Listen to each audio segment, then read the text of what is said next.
I'm John Beaudin. Here's part two of our conversation, which, by the way, was 90 minutes long with Lou Gramm. In this one, we talk about when times were good with Mick Jones in the beginning of Foreigner. Mick's the guitarist. He's the one that was recruiting everyone to form Foreigner after being in the band Spooky Tooth.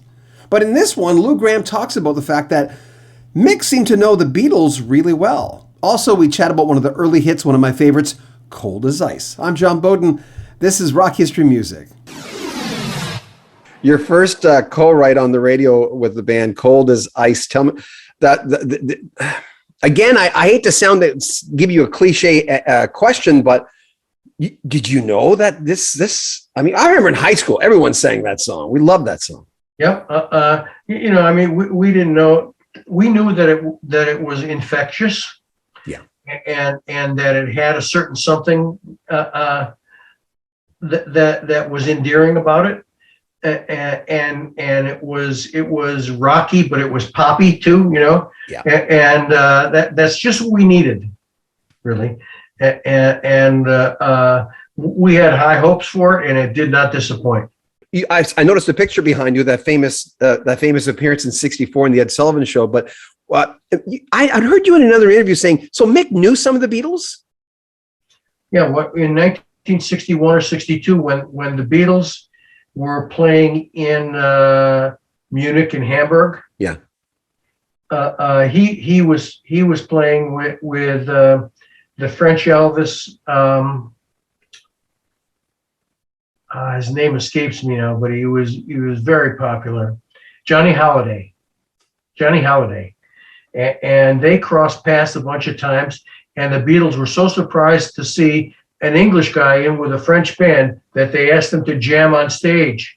And after the show, they all hung out all night and stuff like. He was one of them for over a week. He says it felt like I was one of them.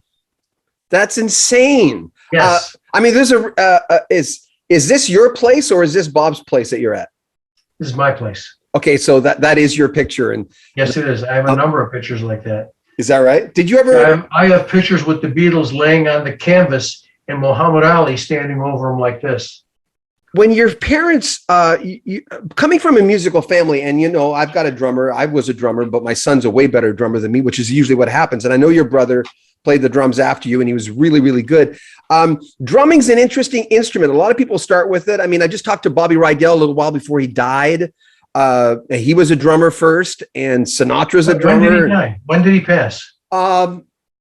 Lou, I think maybe a month ago. I think about a month ago, maybe 2 months. I didn't even read about it. There was no headlines about it at all. No. And I mean, that's right in your wheelhouse. I liked him. Nice guy, but he had a similar story to you in the way that, and you hate to tell somebody you should be dead, but Bobby had two transplants from, in his case, for him, and I read his book. He had a major drinking problem and he's very transparent about it, but he always says I should be dead, and he said I'm lucky to be here. I pray, and you were in a very similar situation, ex-drummer. Yes, it was. And you like the traditional guys too, right? I mean, from your family, you were listening to a big band and a lot of those artists. I was brought up on big band and Sinatra and Tony Bennett and Ella Fitzgerald and Miles Davis and Dizzy Gillespie, all of those. And I grew to love them,